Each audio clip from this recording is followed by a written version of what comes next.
Assalamualaikum warahmatullahi wabarakatuh. Sahabat Busro Islami, dijajah kurang lebih 75 tahun adalah hal berat yang dirasakan oleh penduduk Palestina.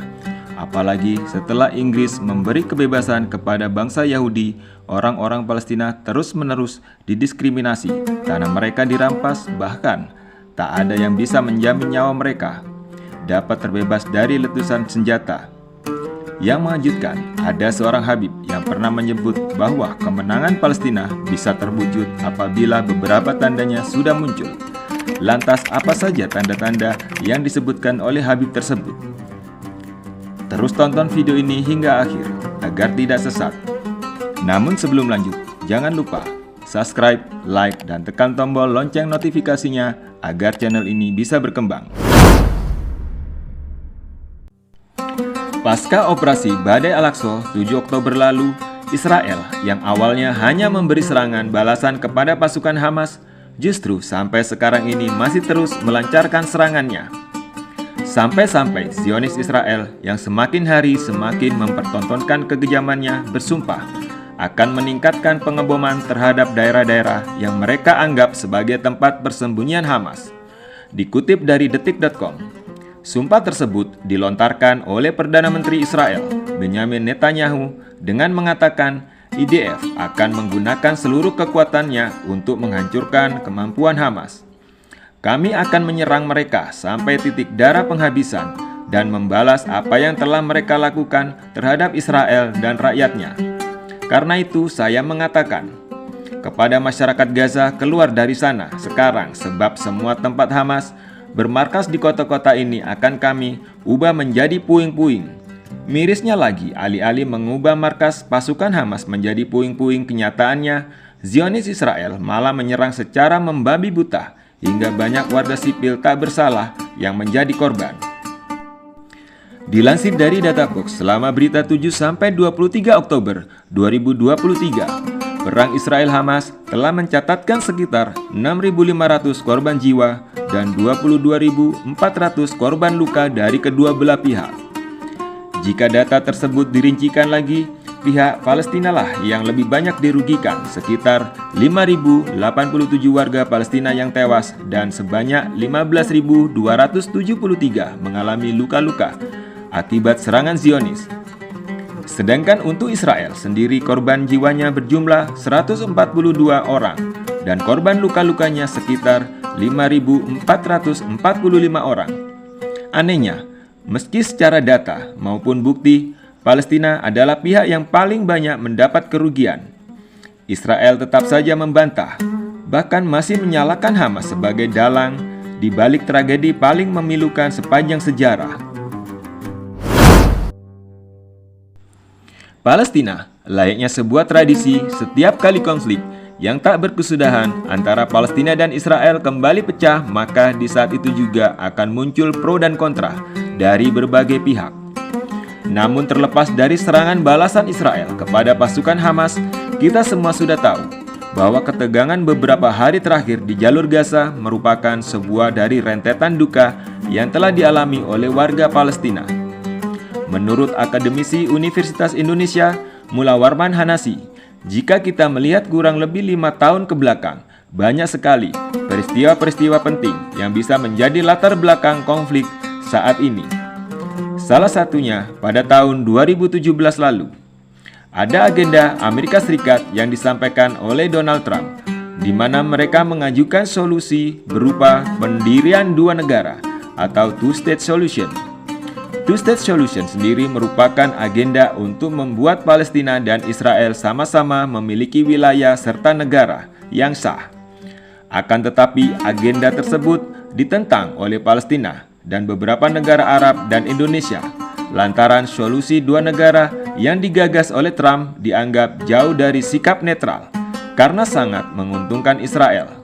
Pasalnya, satu di antara ketentuan two-state solution adalah melegalkan pemindahan kota Yerusalem dalam wilayah Israel yang ditandai dengan pemindahan gedung Kedutaan Besar Amerika Serikat.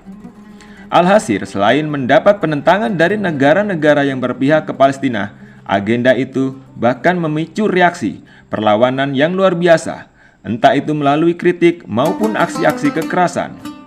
Sebenarnya masih ada banyak peristiwa memilukan yang dialami oleh rakyat Palestina. Apalagi 75 tahun bukanlah waktu yang sebentar untuk berlangsungnya kolonialisme. Karena itu sebagai balasan terhadap semua kekejaman Zionis, tak heran jika Hamas memberi shock terapi kepada Israel. Dengan operasi Badai Al-Aqsa-nya, saking hebatnya strategi Hamas tersebut, Mullah Warman Hanasi juga menambahkan bahwa serangan satu itu adalah serangan Hamas paling berhasil dalam 20 tahun terakhir.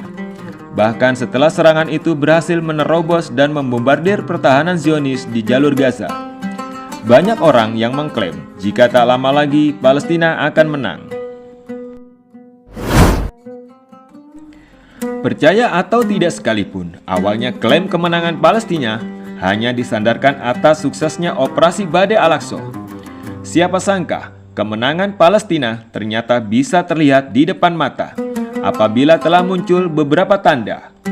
Tanda-tanda tersebut disampaikan dalam sebuah video wawancara seorang ulama terkemuka asal Yaman yang namanya dikenal hampir di seluruh dunia, yaitu Habib Abu Bakar Al-Adni rahimahumullah.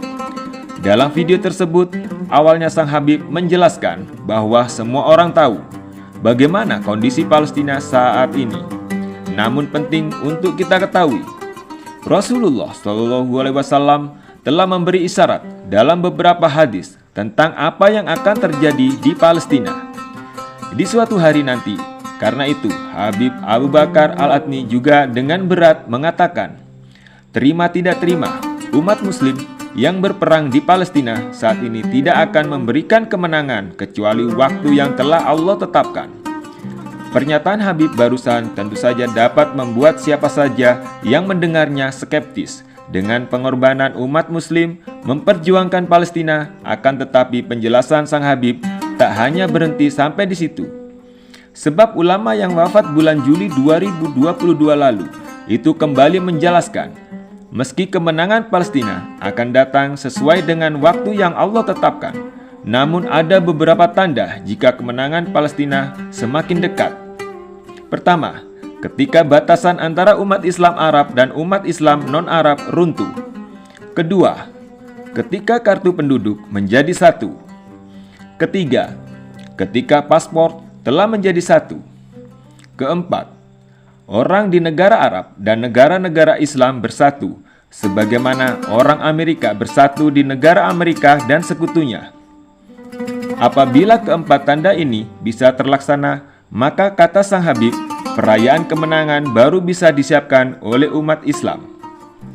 Menariknya, sadarkah kalian bahwa tanda-tanda disebutkan oleh Habib barusan hanya mengerucut pada satu kata, yaitu persatuan. Artinya kemenangan Palestina baru bisa diraih tatkala umat Islam seluruh dunia bersatu membela dan mendukung Palestina. Setelah ditelusuri, ternyata pernyataan Habib tentang tanda kemenangan Palestina didasarkan pada sebuah hadis di mana Rasulullah SAW bersabda, "Kalian akan memerangi orang-orang Yahudi hingga seorang dari mereka akan bersembunyi di balik batu, lalu batu itu akan berkata, 'Wahai hamba Allah, ini ada Yahudi di belakangku, bunuhlah dia.'" Hadis riwayat Bukhari. Habib Abu Bakar Al-Adni menjelaskan pada hadis barusan, batu yang bisa melaporkan keberadaan Yahudi tidak mengatakan wahai Muslim Palestina, melainkan mengatakan wahai hamba Allah. Karena itu, sudah sangat jelas, jika umat Islam ingin Palestina menang, maka umat Islam harus bersatu. Ditambah lagi masalah Palestina bukanlah urusan rakyat Palestina sendiri, melainkan urusan seluruh umat Islam. Yang sangat disayangkan, karena pemahaman atau doktrin negara-negara barat, banyak umat Islam yang beranggapan bahwa konflik Israel dan Palestina hanyalah urusan Palestina. Sampai-sampai pemahaman seperti itu membuat sebagian umat Islam lebih berpihak kepada Israel. Na'udzubillah. Sahabat beriman, apabila saat ini kita hanya bisa menyaksikan Zionis Israel terus-menerus menyerang umat Muslim Palestina, maka yakinlah akan tiba suatu masa di mana seluruh umat Islam bersatu melawan Yahudi. dan umat muslim pasti memenangkan pertempuran itu. Semoga Allah selalu menguatkan setiap umat muslim yang ada di Palestina. Wallahu a'lam bishawab. Wassalamualaikum warahmatullahi wabarakatuh.